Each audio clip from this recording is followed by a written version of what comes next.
o'clock, and I'd like to call this special meeting to order. Because of COVID-19 restrictions, our meeting tonight is being held virtually via Zoom.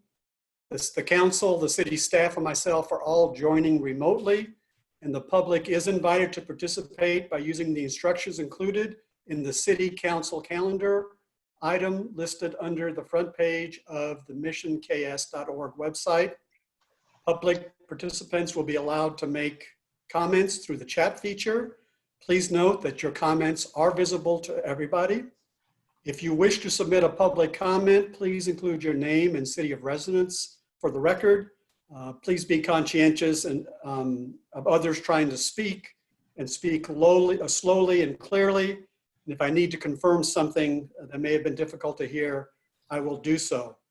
Because this is a special meeting, there's only one item being considered under the agenda this evening, which is the mandatory mask requirements. But before we get into that, can we all please join me in our Pledge of Allegiance?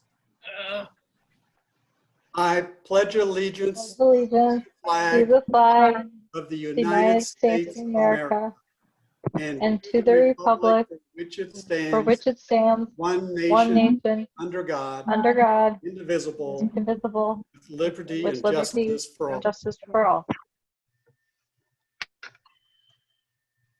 All right, Audrey, would you please call roll? Yes, Boltinghouse. Here. Thomas. Here. Boschmacher. Here. Rothrock. Here. Inman. Here. Kring. Here. Davis. Here. And Flora. Here. Thank you. All right. Ms. Smith, would you please give us an update on the mandatory mask requirements? Yes, thank you, Mayor, council members. I know several of you had reached out and inquired following the governor's order and then the Board of County Commissioners meeting last Thursday about the necessity of this meeting. We did want to leave it as a placeholder this evening, just to give us the opportunity to kind of circle back and touch base. All of that happened very quickly at the end of last week, and then with the holiday weekend, we wanted to make sure that we had an opportunity to digest and understand. But I do want to make it clear for any of the public that may be joining us that with the governor's order and the county's decision not to make any modifications or changes to that governor's order for Johnson County, the city of Mission is impacted and following the governor's mandatory mask order. So this is the purpose of our meeting tonight, is not to decide whether or not we are requiring masks or not requiring masks. Those are required under the governor's executive order. So I know there has been some comment on social media and some questions that we've had earlier today. So I wanted to just come right out of the gate and indicate that. So we had shared with you all the governor's executive order and also some guidance that was put out by the Attorney General's office regarding enforcement. And as we shared, both of those documents were uploaded to the website and the packet today, so they're available if the public wants to view those as well. But the executive order, which is Executive Order 2052, specifically steps through those places where masks are required in public. And then the Attorney General's guidance document makes it very clear that this is not an issue that is to be enforced by local law enforcement. The county has established a hotline number through the district attorney's office, and it is the consumer fraud hotline.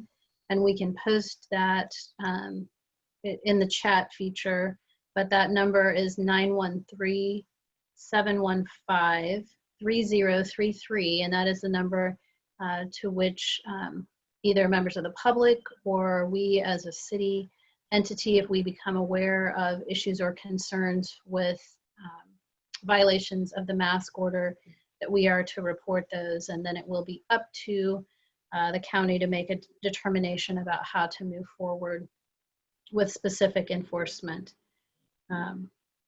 of that. So I think the one thing that we did want to confirm is that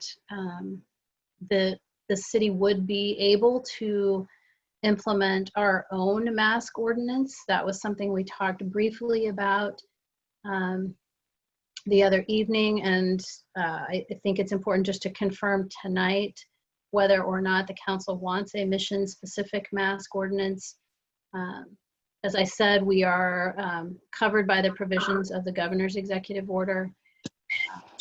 It would not be necessary for us to do that. I have reached out specifically to the other cities in Northeast Johnson County, and I've not become aware of anyone who is currently considering a standalone or a specific mask ordinance. And I have not heard, I did not reach out specifically to every city in Johnson County, but I have not, kind of through our regular channels, we've not heard of that. So if anyone has heard differently, would certainly be interested in that. So I'll stop there and see if there's any discussion or just confirmation around a mission-specific mask ordinance.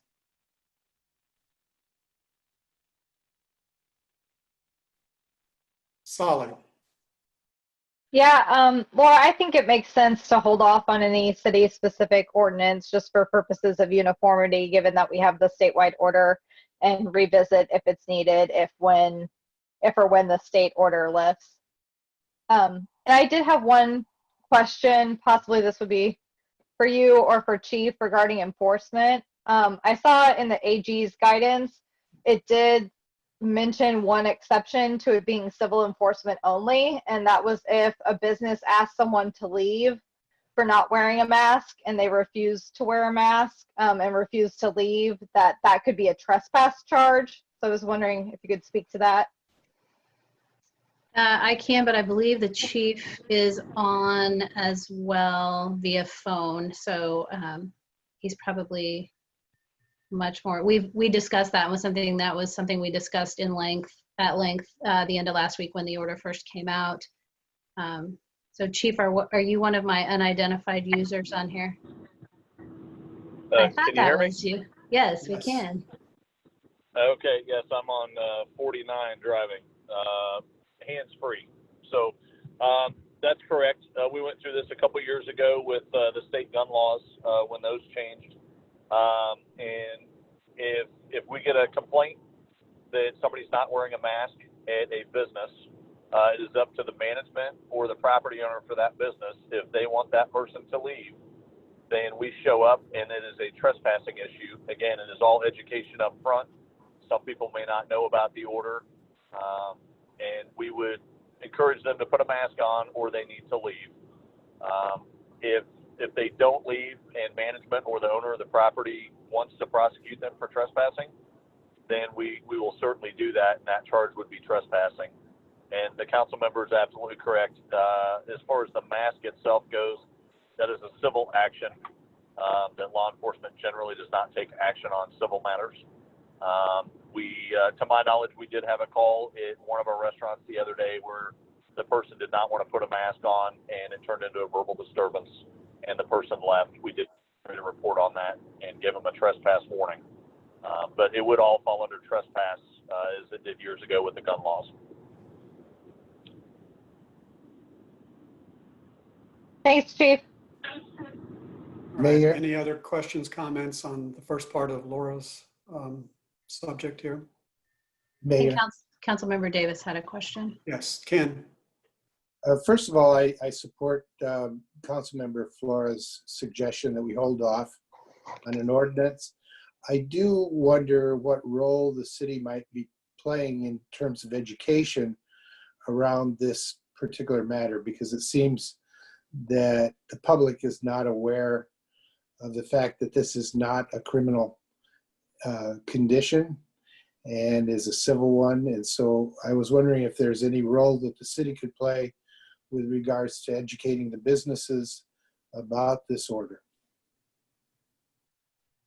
I think we can continue to do what we've done and use, many of the same channels that we've used throughout the whole COVID-19 situation.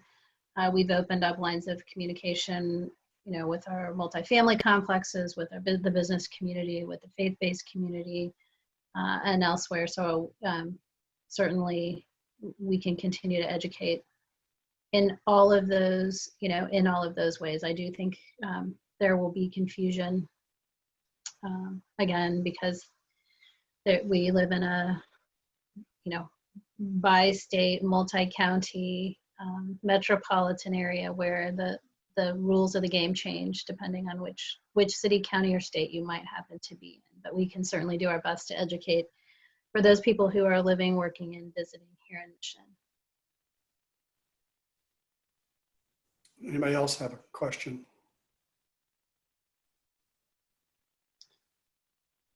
All right, Laura, do you have anything else? The only other thing that I did want to just confirm, kind of specific to this whole situation, was that the governor has not recommended that we move out of phase 3 and into phase 4 and phase out. And so in some of the timelines that we had presented previously, specifically as it related to parks and recreation activities, we were anticipating that phase 4 would have started today. And I just wanted to confirm with all of you that we are staying in phase 3, consistent with the governor's recommendations. So we're off our scheduled matrix, but trying to follow the guidance that has been presented to us. And the only other thing that I might mention is that we will sort of at least touch base on our emergency declaration, emergency proclamation at our July 15th meeting. I believe that when we last touched on that, we anticipated kind of a look and push that out for a revisit and reconsideration at the July 15th meeting. So as the governor's mask order doesn't have an end date on it currently, so we'll continue to monitor that and any of the other situations surrounding the emergency declaration situation. And that, I think, unless people have questions around mask enforcement, then I don't have anything else to present this evening, Mayor. All right. Do we need-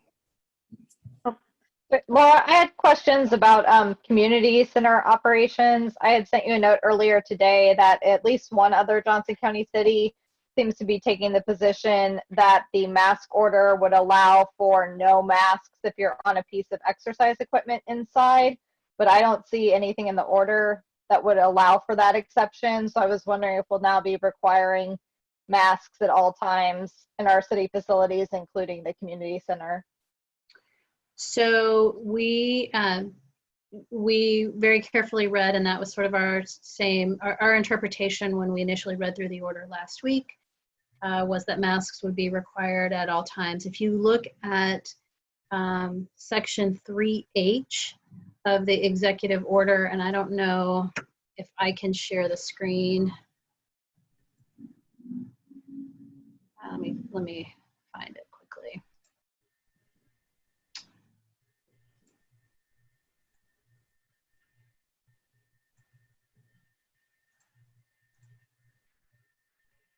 Come back.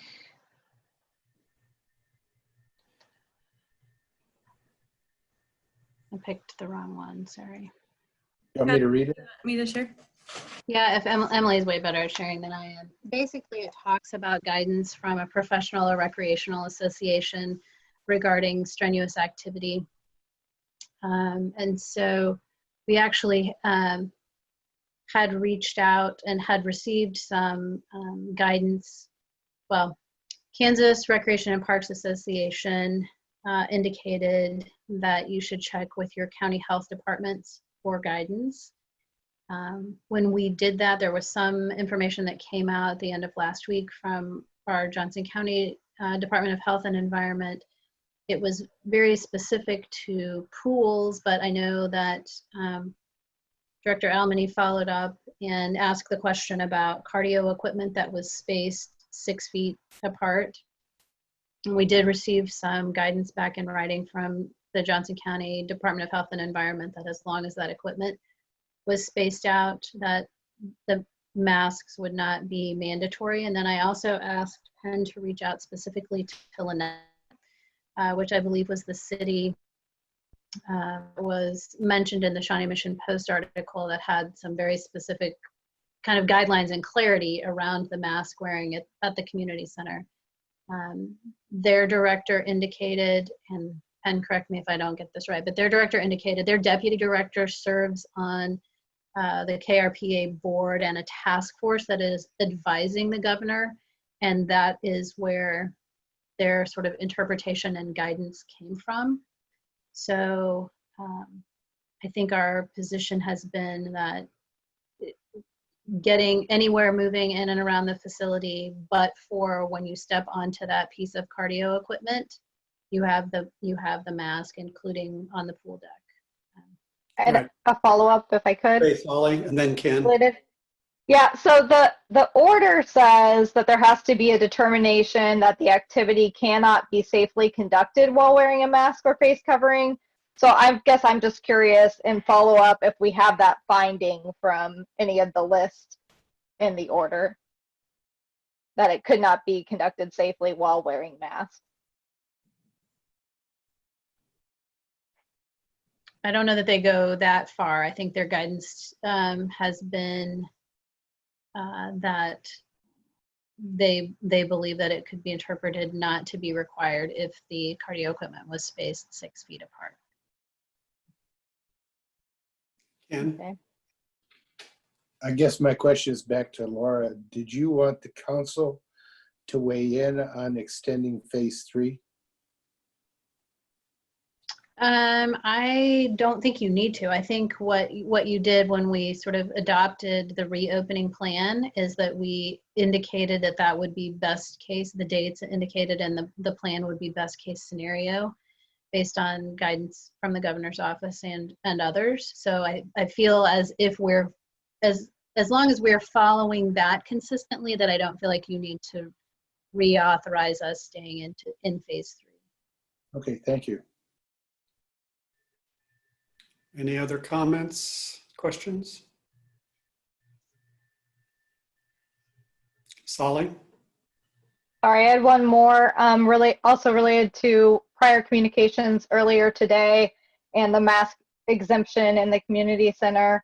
I did see that we had there was a information release that we did have another staff member test positive, and I had concerns about that, given again that we're allowing for this exception in the community center. So I was wondering if you or Peng could speak to that and continued operations. Well, I'm going to ask Emily to kind of speak first, if she will. She's kind of handled our protocols when we've had a positive test case with a staff member or other. So I'll let her speak to that. And then if there's anything that Penn wants to add, he can certainly do so. Yeah, so we, our practice, I mean, it's an indirect answer to your question, but some background perhaps, that when an employee tests positive, we've worked from both directions. So we ask that employee to self-report about any close contact that they have had. And then we ask the general staff for their opportunity also to report. Maybe something got forgotten, or maybe someone's interpretation of close is different. So we ask and work it from both directions, which is kind of following the lead of the contract tracers that we have seen operate since those have been in place. Not every case, at the very early days had a contact tracer working the instance, but that has become more common, and we've sort of worked with them in terms of definition of contact and close contact and what that means and who would fall into which categories. That has been done in each of the cases, and those people that are in that short list are home for 14 days. We try to get them tested, and it's easier now, although the testing slots are filling up quickly. But it used to be that if you didn't have symptoms, you wouldn't be able to get a test, at least through the county or likely your doctor's office. So trying to just get that assurance through a test. But regardless, they're home for that 14 days since the last contact. All the protocols that we were working on, we've been relying on those or falling back on those in terms of cleaning and sanitizing and those things. So those are in place. So we always, confirm that those occurred as advertised, more or less. So in terms of just the the comfort level or any kind of recommended changes, I'd sort of look to Penn, but that's what we've been doing with just staffing and contact. And in most cases, we hope we've kept that list short enough that we can tackle it pretty head on. We've notified, the public, as we said we would do with positive cases on staff, so they can make decisions on their own. I'm not sure what else maybe to add at that point, but just in terms of going forward, Sally, if that's your. Well, and I think too, before Penn, if you want to weigh in, I mean, we are requiring, and Penn and I had a conversation again this afternoon about the requirement for folks to, our employees to essentially be wearing masks at all, at all times in the facility. There's just some work that they're doing where they are even masked, working around one another for longer than 10 minutes at 10 minutes at a time. So I think we're going to have some, have a reminder call, which we've been doing frequently. But yeah, absolutely. I know Penn has some concerns about, being able to continue to operate if his staff is quarantined. Yeah, it's a real struggle balancing an employee's personal life with working and with other individuals. So we've implemented these standards for them to practice while they're on site, and for the most part, they uphold to them pretty strictly. There have been some lapses, and we've spoken to those individuals specifically. We'll continue to emphasize the importance of the 6-foot standard, wearing your mask at all times, and continuing to make improvement.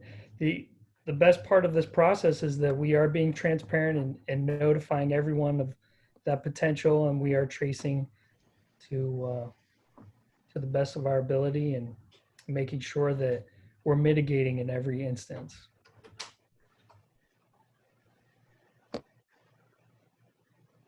Right.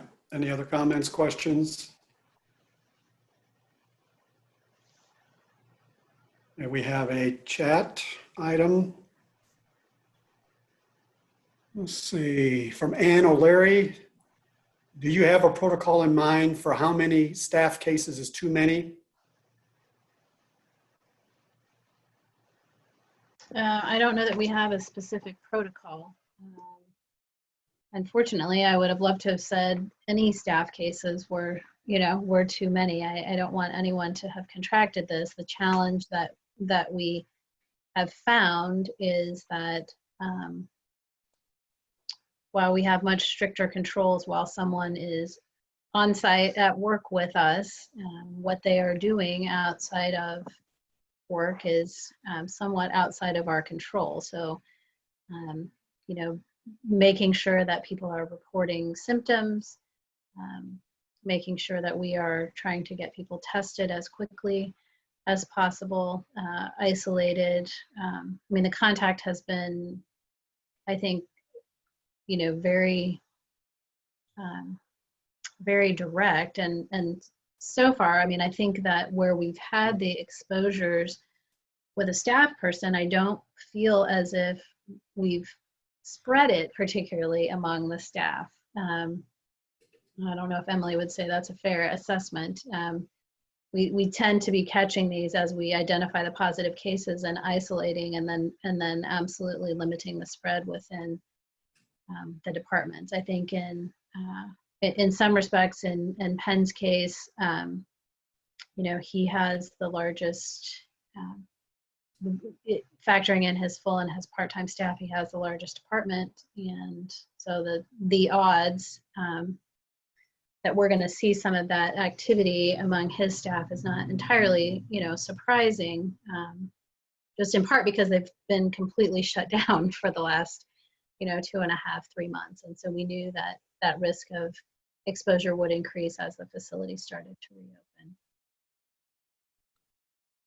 Yeah, I could add, we've looked at it operationally to keep the list of contacts short as possible because we were, focused as we were working on our operating and reopening plan on service delivery and opening that. But it's helping. I mean, it is true that we don't feel at this time that anything has been passed from employee to employee. It was only the contacts as a precaution for quarantine. And then just really focusing on that list of how to keep the number of contacts as tight and as short as possible. And I think that Anne had a follow-up question about whether does the health department provide you guidance on some of these situations, or are you on your own? I think that we've had guidance from the health department. Again, one of the challenges that we've encountered is that we've learned that you deal with the health department in the county or state in which the employee resides, which is not always our county health department. And the guidance has not always been consistent among health departments. And so I believe I can very confidently say we've erred on the side of caution in quarantining employees. And certainly that was one of the situations that the COVID-19 pay that the council authorized for the first several months of this pandemic really assisted us with.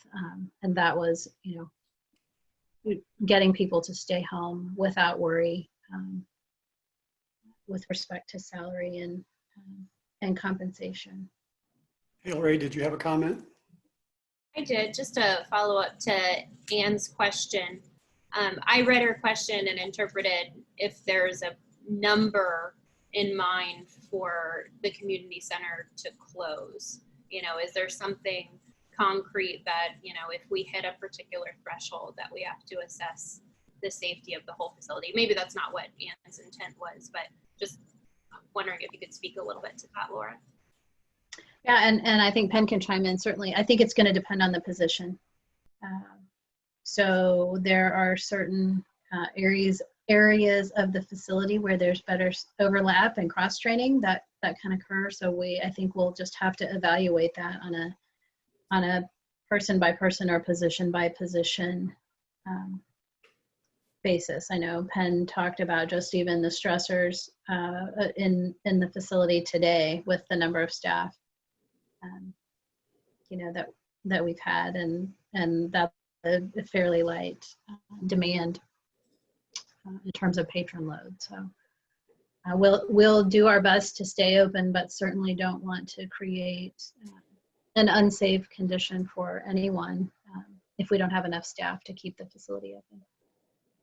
Solly? I had one hopefully last community center question. I know before we were letting people not wear masks in the room rentals. And so I just wanted to clarify what the plan is for that. I mean, it seems to me that the 3F exception regarding restaurant eating wouldn't apply for, party eating, but I was curious what the take is on that. We are not exempting. Our take and our communication after the order came out was that anyone participating, anyone attending a rental at the community center would need to be masked. And I know that is something that Penn has started. Well, and then staying in phase 3 means that the gathering limit size is limited to 45 persons or fewer. And so I know that Penn and his staff are working to communicate with the existing rentals that they have to communicate those expectations. Again, his staff is going to be in an interesting position with respect to enforcement. So we've educated them, working to educate them on, their role will be to educate and advise. And then if someone is unwilling to leave the facility, then we would find ourselves in that same situation as a private business where it would be a trespassing situation in our community center. And that's how that happens. It happens infrequently now, but certainly we have had opportunities in our history where we've had people that have had to have some assistance from our police department. All right, anybody else? Yeah, I have one more question. Yes, Ken. My question has to do with monitoring of travel of staff, especially if they're going out of state and coming back. Is that still continuing to be monitored? Is it self-reported, basically? Yes, everyone is reporting to me before they travel. That's been very well adhered to in my view, and we just check it case by case and try to advise accordingly. We haven't, for the record, had any requests to go to any of the identified travel restricted areas, so that's good. Thank you.